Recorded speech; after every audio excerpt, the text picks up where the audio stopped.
Satu ketika Kangjeng Nabi Sulaiman alaihi salam kercalik wujud calik dina kursi kebesaran nguping suara nuka kupingna, aduh berat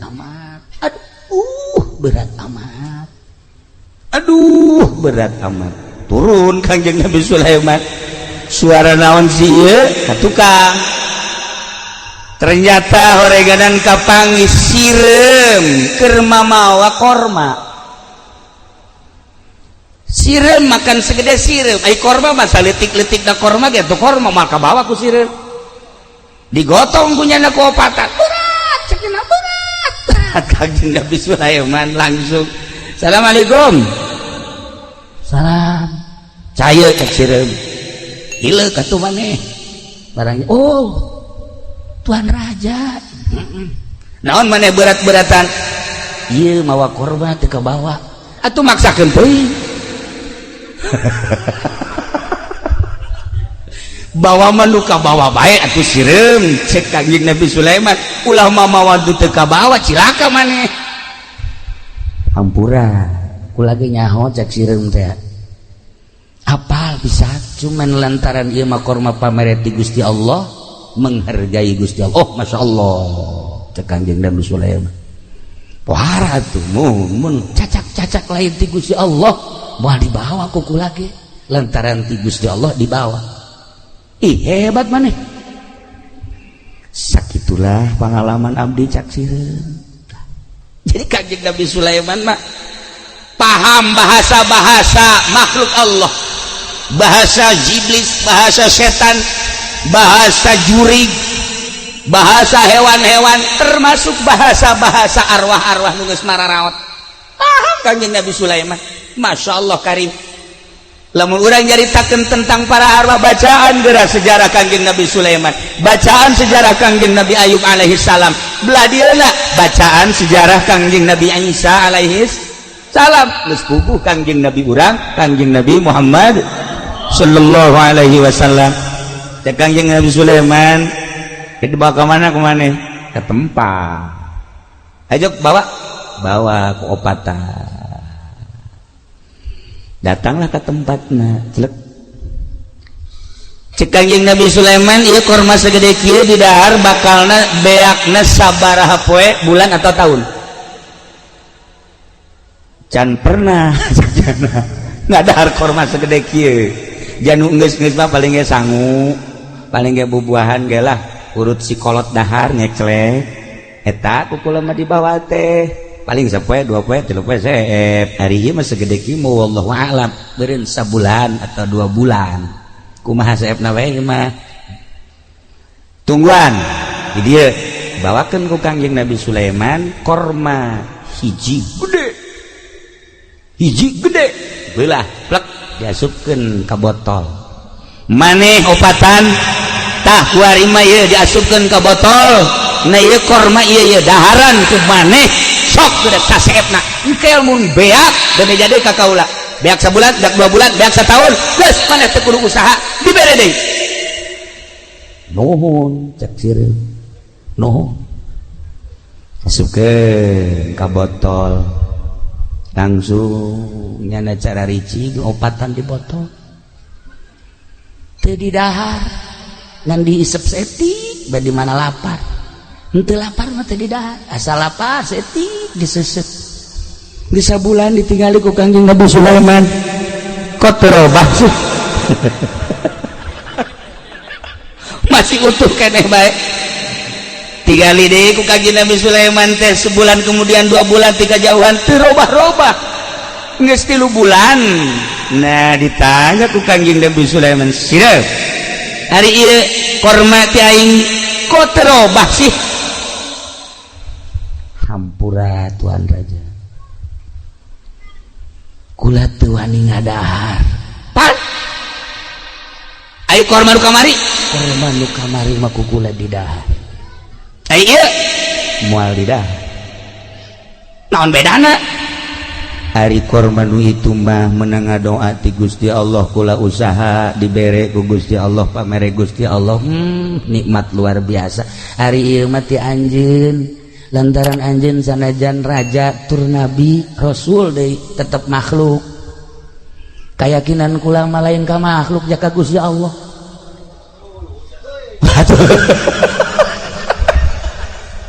Cekek Kanjeng Nabi Sulaiman aing murikak bulu ngadenge sia sireup.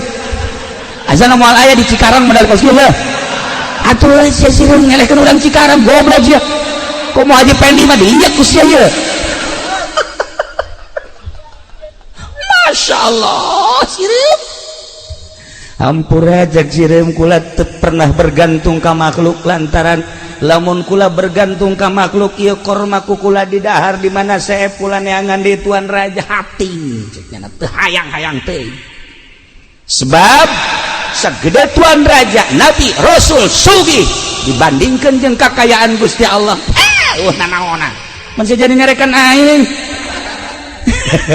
Kanjeng Nabi Sulaiman teu kira-kira sia hampura cak sireup teh rasul mah rasul bae rasul mah nitah ge ngembangkeun agama adapun titah ngarizkian makhluk moal kuat.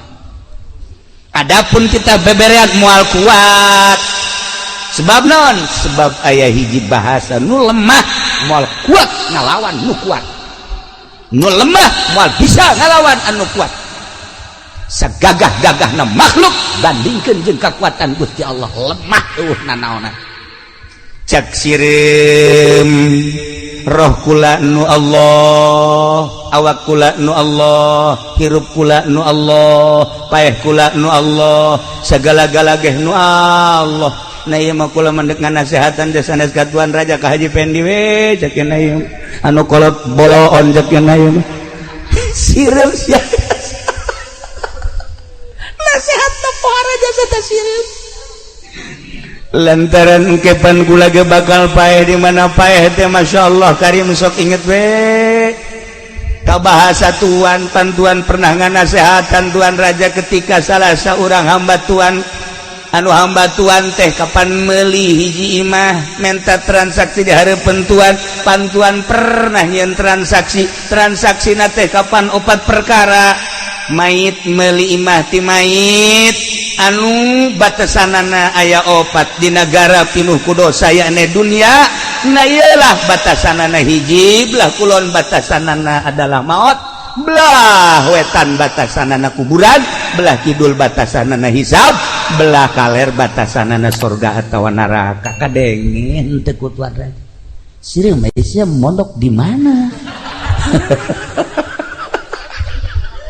aja jadi kieu sia sireup hampura kula sok ngadengikeun pengajian ti kiai-kiai anu asli maka kula langsung ngasupkeun ilmu ka jero dada kula sehingga teu pernah menggantungkeun hirup kula ka makhluk lantaran makhluk mana anu bisa ngalanggengkeun hirup kula rezeki kula jeung sajabana maka kula menggantungkeun diri ka Gusti Allah Subhanahu wa taala.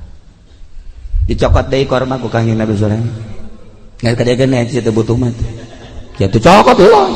Dikeun ka aki-aki habak ka ditu. Nya mah di imah ge geus mikiran berkat bae nya mah. Tolol teh mah budaknya. Bere habak ka Salim korma tah nya nah. Keuna diseuseupah. Sageus dicokot eta korma langsung ditaliti ku Kanjeng Nabi Sulaiman. Coba dahareunana naon? Masya Allah sabulan teu ngadaharna naon kuat. Datang deui Kanjeng Nabi Sulaiman ka dinya sireup. Maneh teh ku aing keur diparak sabenerna mah. Henteu bergantung ka makhluk, terutama ka aing. Korma dicokot ku aing, sia di jero botol sabulan. Kok ieu hirup keneh? Allah Maha Suci dengan bahasa subuhun kudusun rabbuna wa rabbul malaikati warruh kula jadi seubeuh kula mah asal lapar bae macan eta subuhun kudusun rabbuna wa rabbul malaikati warruh ji cek Kanjeng Nabi aing ge maca eta teu seubeuh aing sia jadi seubeuh iyalah padahal eta bahasa teh ku urang teh sok dibaca di bulan Ramadan. Di bulan Ramadan ngegeleger-geleger. Ngegeleger Haji Mamin mah kumaha subuhun kudusun rabbuna wa rabbul malaikati war ruh. Tambah lapar.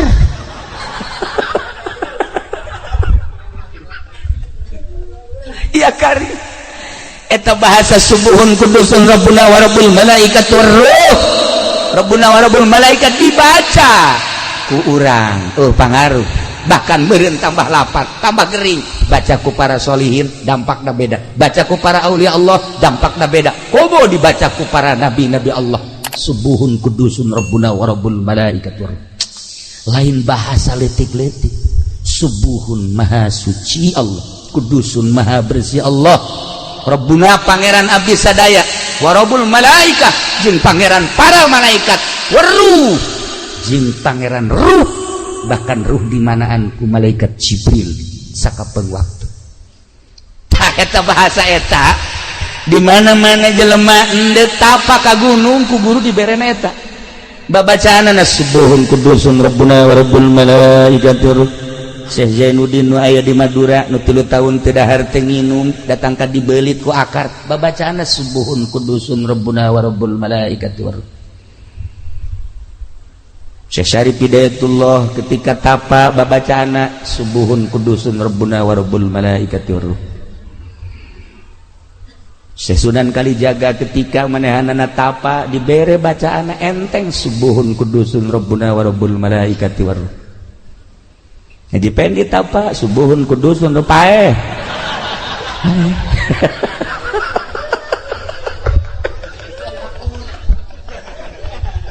Untuk katulungan matuk wari geges isdet. Untuk katulungan. Babacaan eta-eta kene. Tapi kok jadi barareda. Koreng tergantung makom-makomna. Roh korenganan beda. Kita ngerang ka dieu Haji Mamin rohna hampir lesu lamun teu pake nginum di rest area. Rohna teh geus kicep bae mun teu ngopi. Atuh Haji Pedi mah di rest area Masya Allah eta mah tahu nyaman teu neangan anu hanet nu atake terus bae. Rohna lemah. Tita udang ti peuting tahajud Masya Allah roh leuleus luar biasa. Berat. Tapi orang lamun nyaritakeun para aulia Allah geus puguh, para mazahibul arba'ah geus puguh, para khulafaur rasyidin kabelah dieuna para kutubul aulia. Ya Allah ya Rabb, lamun urang ningali dina kitab Tambihul Mubtarin aya nu salat sapeuting 1000 rakaat, aya 500 rakaat, aya nu 100 rakaat, aya nu 50 rakaat, aya nu 10 rakaat. Haji Pendi mah tahajud 2 rakaat ngan 1 rakaat heulai. Niatna mah rakaat ini Allahu Akbar ngan 1 rakaat geus leng-lengan. Ya aing di gunung apa di darat sih sebenarnya. Ya Allah ya Rabbi, roh urang teu tertata. Roh urang teh teu tertata. Nah, nu mantak cek Said seorang sahabat naros Abu Ubaidah anu alhamdulillah kaula pernah jeung Haji Salim ka Yordan ziarah ka Abu Ubaidah. Masya Allah di Yordan jauh luar biasa. Datang ka ditu terasa panggih jeung sahabat. Begitu ngumpulkeun duit jang kuncena birigidik embung isin cekina mun kula narima duit isin ka sahabat Abu Ubaidah mah anti nya nama kana duit mah nya kudu narima kula. Ya Allah ya Rabbi, bandingkeun coba jeung di Banten. Ayo coba atau di Karawang. Sekuro. Embungeun dibere duit, hese mere duit teh. Di Bakom Abu Ubaidah hese mere duit. Kami geus ngumpulkeun duit, ya Allah saha nu daekna ye, dikeun ka ieu embung, dikeun ka ieu embung. Sakitu geus lobana eta duit, dibikeun di luar ge hampir arembungan. Isin sahabat mah teu maot ceknya. Kami ditinggalikeun ku sahabat. Kami mah hayang urusan sahabat teh hayang dipika cinta we ku sahabat, hayang babarengan jaga di akhirat. Kami mah daratang ka dieu teh ningali nonton muzarah teh. Ieu teh sarua pada ngadoakeun embung dibere hese dibere duit. Ya Allah ya Rabb. kunaon aya di urang encan jarah geus kepruk-kepruk. Oh, kepruk kuncen aya ku sawe. Nya na pernah jadi kuncen eta.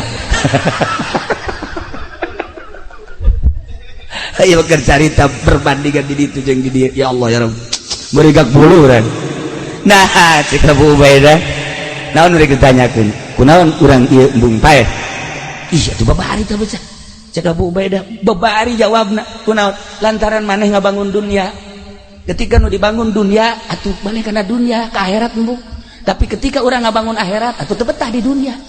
Pasti ka ditu bae. Urang ngabangun sekolahan, atuh hayang cicing di sekolahan bae. Urang ngabangun masjid, atuh hayang cicing di masjid bae.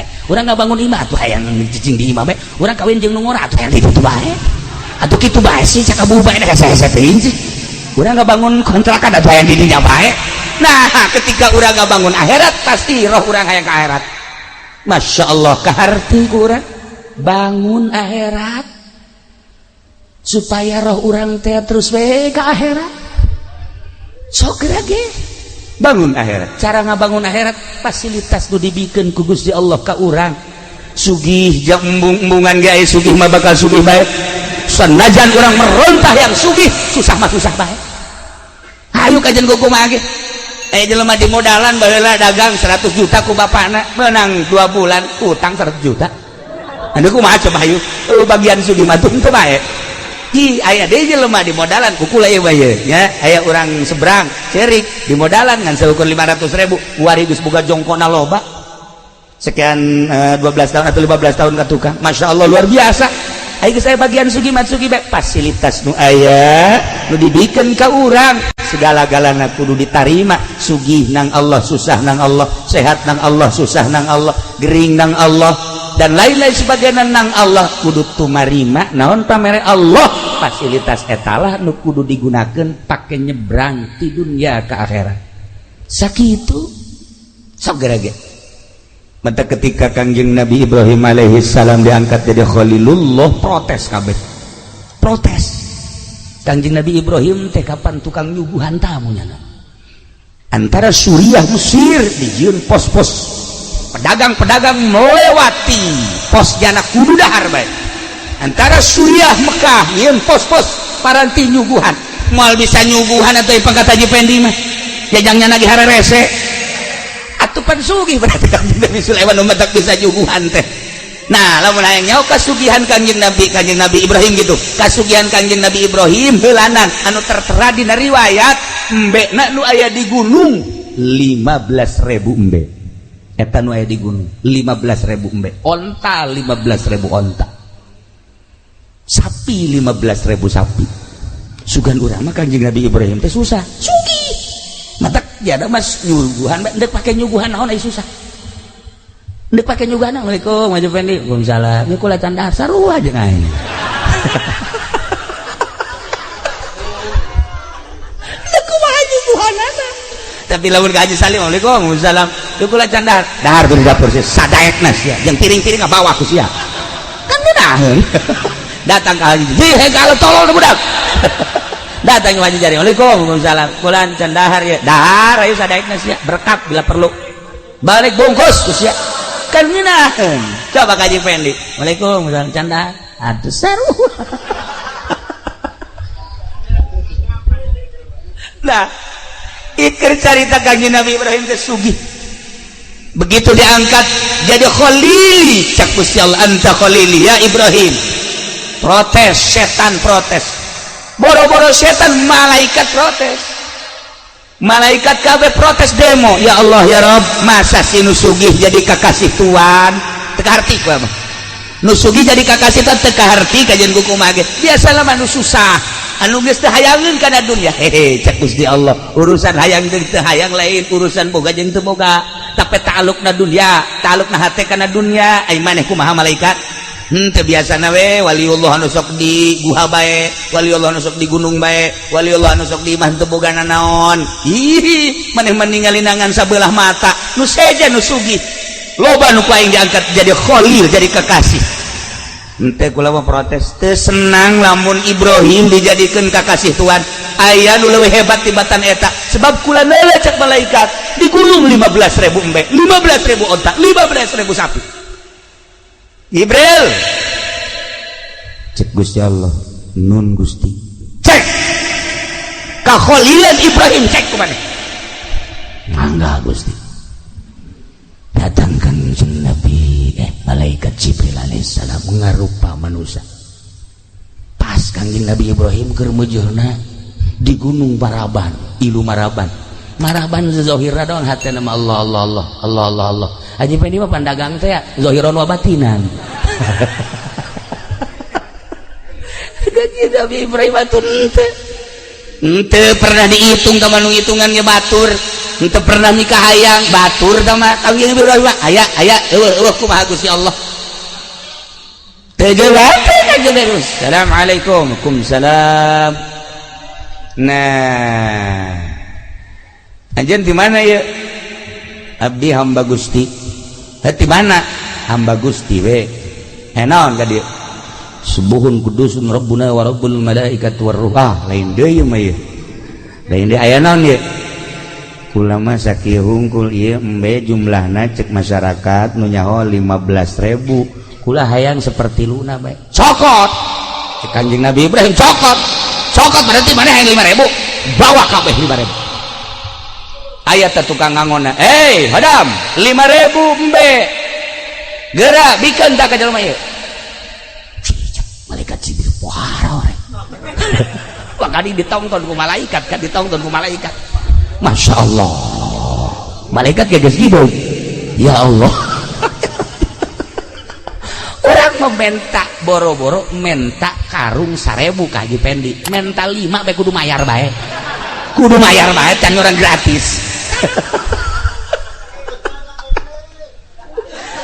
cicing enak deui cek Kanjeng Nabi Ibrahim asana kula lamun 5.000 mah ieu encan cukup lantaran susuguh kula luar biasa tamuna subuhun kudusun rabbuna wa rabbul malaikati war ruh hayang sabaraha deui hayang 5.000 deui bae hadap 5.000 deui bikeun ka nya cak kadang atuh Tuhan ulah tukang ulah mau sia mati tah ulah mau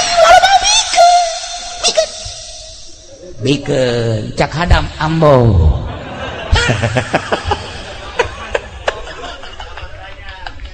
Masya Allah can balik keneh bae masih kurang aya naon deui cek Kanjeng Nabi Ibrahim asana kurang keneh ieu kula sabaraha deui mun 5.000 deui beakeun kabeh hadam beakeun kabeh na ieu 15.000 cak batur na ieu mah geus bikeun ka nyana jeung maneh-manehna jang ngangon los ka ditu kabeh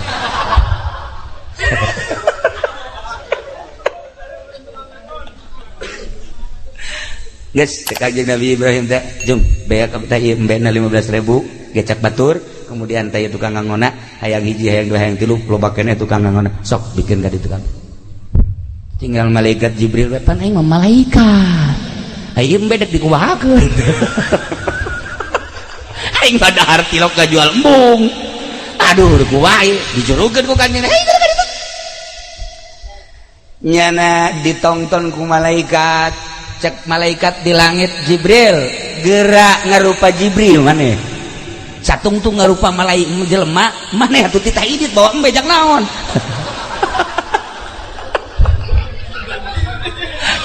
oke cek malaikat Jibril aing neuk mau embe ka mana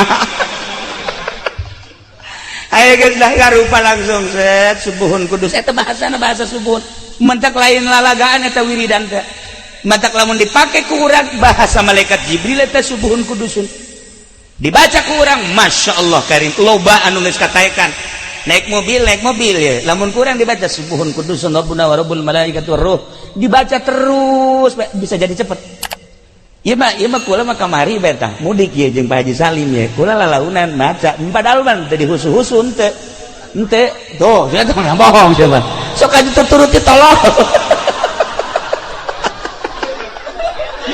ya nage hareranan barang datang ka Garut nasa sih ka Garut cuma 2 jam aneh nah itu teh dicoba padahal man teh dihusu-husu ngan inget bae ka abah almarhum jadiahan bae subuhun kudusun rabbuna wa rabbul malaikati subuhun kudus Masya Allah dipikir-pikir deureun bae di rest area kebal jasa di rest area jah Haji Maminah yang ngabasoh heula nya nama rohna lemah jasa sarua aja Haji Pendi pohara tah mah mun teu di basoan teu datang ka Garut tapi sakitu lilana saja malawi kok masih cepat baik nah ieu bahasa malaikat Jibril subuhun kudusun rabbuna wa rabbul malaikati war ruh nya langsung ngarupa malaikat kaget Kanjeng Nabi mana anta anjeun sebenarnya saha Jibril Masya Allah maksudna kula diutus ku Gusti Allah titah ngecek kaholilan anjeun lantaran ketika Allah ngangkat derajat ka anjeun sebagai khalilullah malaikat kabeh protes kusugihna anjeun termasuk makhluk-makhluk Allah di dunia kusugihna anjeun protes henteu setuju dengan derajat kekhalilan Allah mutus kula untuk mengecek ternyata henteu diengkekeun mental 5.000 tah 5.000 tah 10.000 tah ternyata malaikat kabeh kuari geus ngohekeun bahwa anjeun teh berpangkat khalilullah cek Nabi Ibrahim teu perlu ku makhluk kula makhluk mah sanajan malaikat deuk percaya deuk henteu nu penting mah kula mah jeung Allah tuh kitulah jelema luhur ya Allah ya Rabb lamun urang nyaritakeun seputar jelema luhur kapan manusia teh aya 3 tahap aya hayawani aya ruhbani aya robbani ketika manusia berpangkat hayawani cara urang ibadah teh hiji kudu make baju bagus bae 2 kudu loba jelema bae katilu lamun teh amah teu hayang kalem teu cumpon bae eta bedet berjamaah bae Haji Pendi maka masjid hei dak aya berjamaah ayo aing imamna bae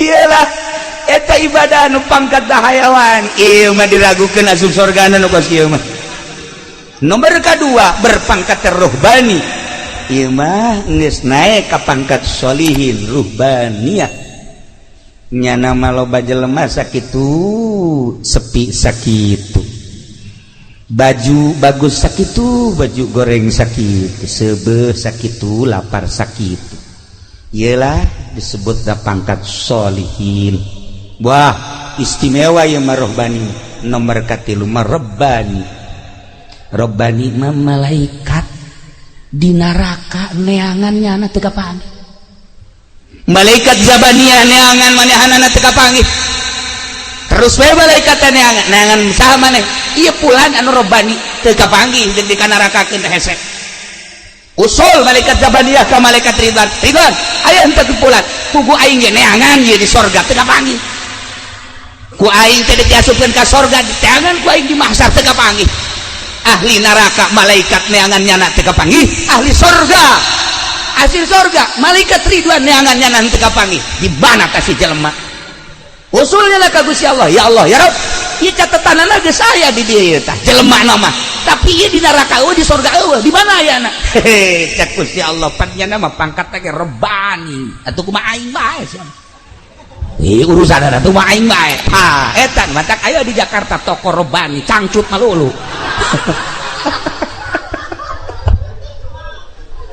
teu beres ka Jakarta nah iyalah saha nu pangkat rebani kutub rebani wal arifus samadani para aulia Allah Syekh Abu Hasan As-Sadili Syekh Abdul Salam Al-Masyish Syekh Abdul Qadir Al-Jailani diurang para aulia Allah nu diangkat jadi kutubul aulia pangkatna wal arifus samadani rabbani heseun malaikat di neraka neangannyana heseun malaikat di sorga neangannyana kapanggih bebejak ka Gusti Allah cak Gusti Allah jana mah teu hayangeun neraka teu embungeun neraka teu hayangeun sorga hayang ge jeung aing atuh keur jeung aing bae kumaha aing nya Masya Allah. Nah iya orang cerita seputar ruh orang ayah di mana? Apakah di hayawani? Apakah di rohbani? Apakah di robbani? Apa di rohbani? Dari sekene masih hayawani, hayang kalem ge masih kene susuitan nya nandek salat ge. Susuit salat, susuit salat. Eta mah nandek salat susuitan tolol. Hayang kanyawan ku tatangga pablon. Nah, dari sekene lah masih kene salat kene bae sanajan ka neraka ke wayahna mah dicabut ieu. Tetapi lamun enggeus kafir, musyrik, munafik, geus teu mangakui kanu nyieun diri urang ieu nu cilaka jasa. Para jamaah kaum muslimin wal muslimat rahimakumullah, lamun urang nyaritakeun seputar ruh atupan aya parantina jang urusan roh, urusan awak mah gering dokter, urusan ruhani gering atuh kiai. Kiai nu mana cenah? Atuh ka ditu ka Kiai Golkar coba sih ada tuh. Atuh urang bego Waalaikumsalam. Naon sih? Ieu roh kura gering ieu. Geus sarua cek nya. Nonton bola bae bareng atuh di dieu tuh. Gitulah para jamaah aya bagian-bagian anak mual melenceng kajen kukumaha ge ahlina aya bagian ruhani anu nyahoeun nyana roh ieu mah kieu roh ieu mah kieu insyaallah aya jasa nu nyahoeun nu mantap teu sembarangan mursyid mere wiridan teh ieu mah cukup sholawat teh sholawat ieu mun cara obat cukup ku bodrek cukup ku prokol cukup ku naon deui kitu ngaranna dan lain-lain obat warung lah geus rada kronis nah karak naik engke ka dokter gitulah ahli ruhani.